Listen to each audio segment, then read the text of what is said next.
So today we're seeing a lot of activity on the street, a lot more than I've seen any of the other times I've been here since the fire. In the past, I've seen one or two other people out here, a lot of neighbors sifting through their debris. But today we see a lot of people clearing lots. We do see some people out here. You can see across the street, that's a neighbor sifting through his debris. Yep, he's looking through. He's got people out there in hazmat suits with him, and he's looking for anything that might be salvageable in there. Kaye Steinsapir is one of the thousands of people in the Pacific Palisades who are still assessing how much the January wildfires have cost her and her family. While her house is still standing, it is uninhabitable. And throughout the country, homeowners are assessing how they can afford the rising cost of insurance, especially if they live in areas that are prone to natural disasters, like the West Coast, with its increasing frequency of wildfires and mudslides, and the East Coast, with its increasing frequency of hurricanes. And as you might imagine, these are the parts of the country that have seen the biggest jumps in insurance premiums recently. But natural disasters are not the only cause of rising insurance premiums. Economic inflation has increased the cost of the materials and the labor needed to rebuild a home. And then there's social inflation, which is caused by an increase in insurance litigation and higher court settlements. And that's driven up the amount of money that insurers are forced to pay out in claims, which in turn has upped the cost of insurance premiums for consumers. So between the increasing barrage of catastrophic events and inflation, insurance companies are feeling the squeeze too. What then is the answer for insurers and homeowners?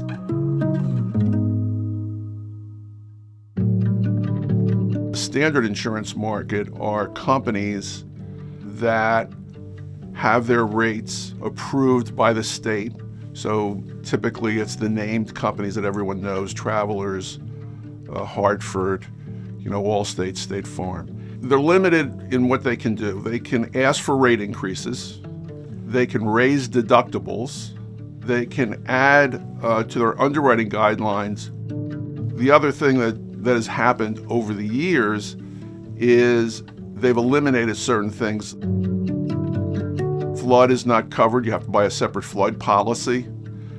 In California, less than 10% of the homeowners and business owners buy earthquake insurance. So even if there is an earthquake, the majority of people are not insured for earthquake, and earthquake isn't covered under any of the commercial property or personal property for homeowners or dwelling fire. In other words, insurance companies' hands are tied, and they need to calculate if the risk in an area is worth the investment. Lewis told us that this estimate is called probable maximum loss. When you have losses like that, insurance companies have multiple insurers that they have to settle claims for, and it brings the claim costs up. I think one of the insurance companies, Travelers, today in the Wall Street Journal, I believe, said that the LA fire is going to cost them at least $1.3 billion in losses. So that's what catastrophic losses are. Insurers have the option to turn away new applicants in a state, as State Farm did in 2023 in California, or they can pull out of the state entirely, which is what Trans-Pacific Insurance did in 2024, also in California. If we look at insurance, insurance is the transfer of risk. And for an insurance company, with what's been happening with today's pressures, they're going to be a lot more selective. And they're going to take a closer look at who they take on as insureds. So there are individuals that are living in this catastrophe-prone areas, and let's say they still have wood roofs on their homes or combustible products that are around the property, like they don't clear the dead leaves, there's surrounding brush. An individual like that will be less insurable, less desirable for the insurance carrier to have, as opposed to an individual living in a wildfire-prone area who has updated their roof, has replaced the property with non-combustible materials like stone or concrete, and taking more proactive measures to protect the home. So that's just one of the many factors that goes into saying, is this person more insurable than another?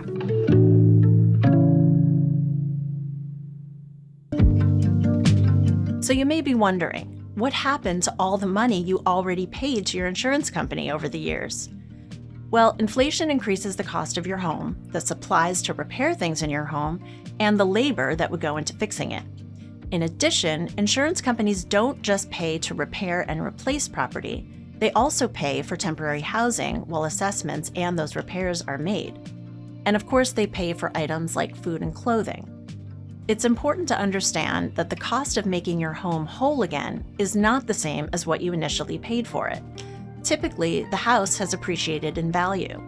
To help cover the rising claim costs that insurers need to pay, insurance companies get what's called reinsurance, which is basically insurance for insurance companies. Yes, they need coverage too. It's like a safety net that protects insurers from massive payouts after a huge disaster.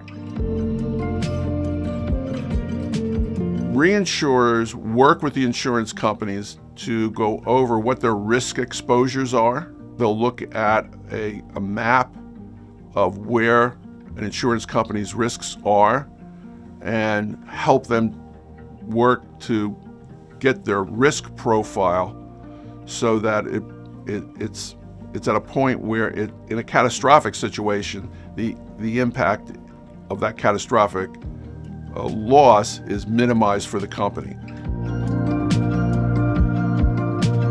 Based on what's happening, of course, the reinsurance companies have gotten stricter and have offered less capacity to the insurance carriers to protect them. And when the insurance companies' prices go up to pay the reinsurance companies, it's really important that they don't go bankrupt at times of these catastrophic events. Reinsurance allows an insurer to cede a portion of its risk to another company. This is often done on a quota basis, meaning the reinsurer takes a predetermined percentage of each dollar lost. And this arrangement provides the ceding insurance company with additional capacity to underwrite business. So while consumers are struggling to get the money they need to rebuild, insurance companies are trying to stay afloat. As it is with disaster, it's like all of a sudden you have to become an expert in something, right? So I had to become an expert in breast cancer immediately while I'm going through the trauma of just having been diagnosed.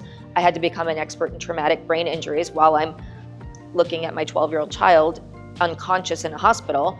And now I've had to become an expert in fire hardening and insurance issues while my community has been burned to the ground and while I have to find a new school for my son and a new place to live, and everything is upended. I need to also learn all of these things, and that's very hard for people to do. We need government leaders who will fight for us and who will hold these insurers accountable because they're not going to do it voluntarily.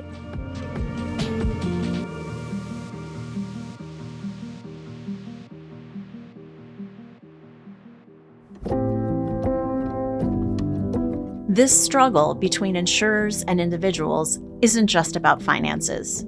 It's also about people trying to pick up the pieces of a shattered life. And when people have just lost their homes, when they're in shock and grieving, they don't want to hear about why their insurance policy doesn't cover their needs.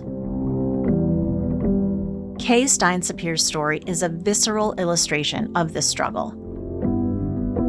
So the day of the fires was an unusual morning for us. I had taken my younger son to school, which has now burnt down, but it was unusual in that I had taken my older son to a school interview in another part of town. So we were driving back and we saw the smoke. I was thinking, this is a brush fire in the Highlands, which is not uncommon for us, and that not because it was an emergency, but because the air quality might be poor, that it might make sense to pick him up early. So I did. I went to the school and there were like 2 other parents in there picking up as well, including my neighbor across the street. we went home, and my neighbor, who also picked her kids up, she said, "We're gonna leave." And I said, "Yeah, that makes sense. We should probably go as well." And so we packed an overnight bag, just basics, like thinking we were gonna be away for one night.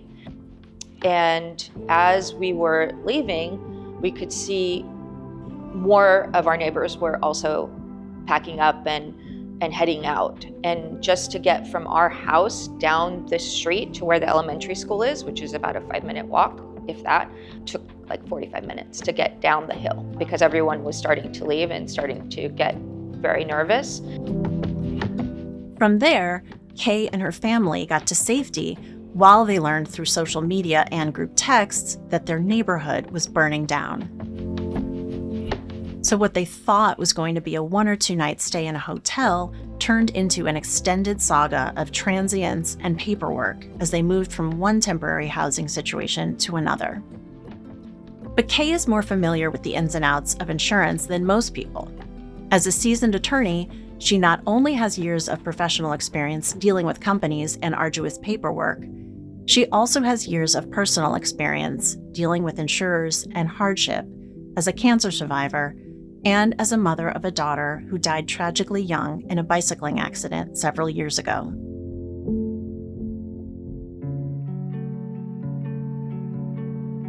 It is a process that wears you down when you're already in trauma and in grief and in pain, and you are kind of hanging on by a thread, and all of a sudden you're thrust into this world where you have to speak a new language, you have to understand their terminology. They speak to you as if you should know what their acronyms mean or what they're talking about.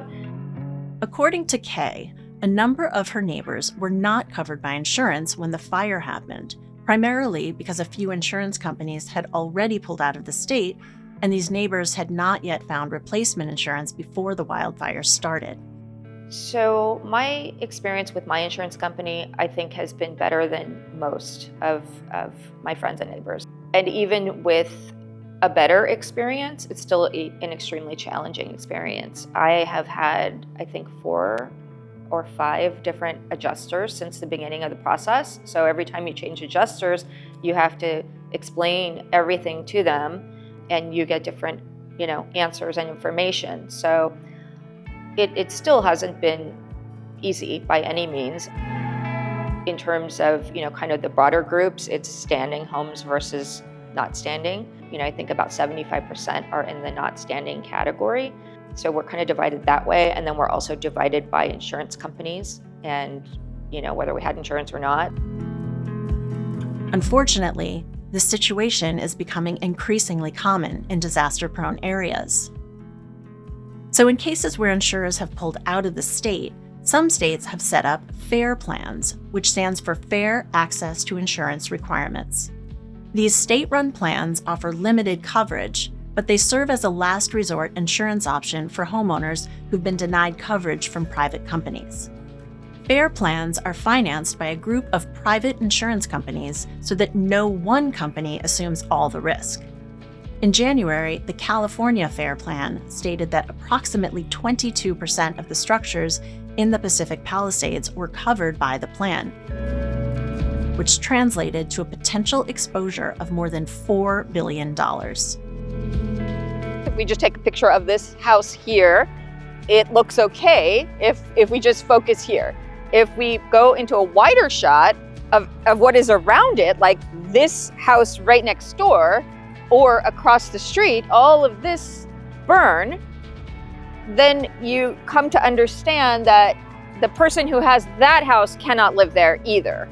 Their house has definitely sustained a lot of smoke damage. They probably don't have water and power still.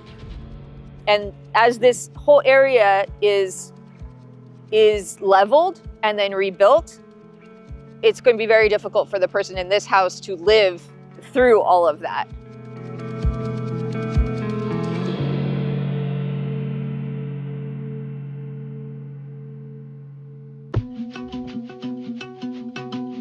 The people with the standing homes have the challenges of having to inventory all of their contents.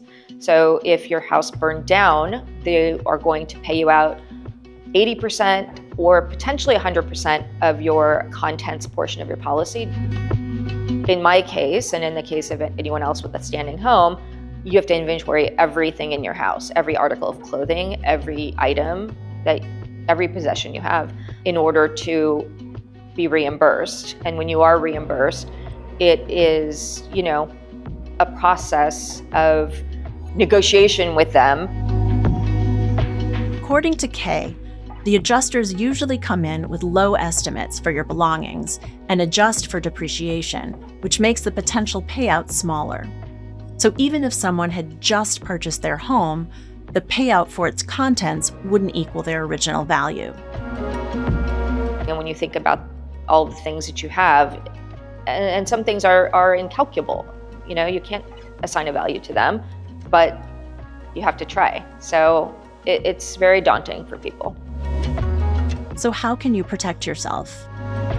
We must be vigilant in reviewing those insurance policies, making sure we understand them. If you need help, go to the Department of Insurance. They're quite helpful. I took my policy to them. You think about your insurance as something to check off a box to get approval from your lender for your mortgage, right? But when you actually have a disaster, you see how it works or how it doesn't work. I'm just as guilty of this, and I know that I can't be. It's every year when that renewal comes out, it's taking the time to sit with your insurance advisor, or if you're working directly with an insurance company, and think about how your life has changed from year to year, and how should my insurance program be evolving with me, as opposed to, I don't want to tell them that Johnny's driving now because I don't want the insurance to go up. But if something happens, you won't have coverage. And I just wish all of us could think less about price, more about what is it doing for the problems I specifically have. So don't wait to start doing that when an accident or disaster has happened. There are a lot of things you can do that don't cost a ton of money to keep your house safer.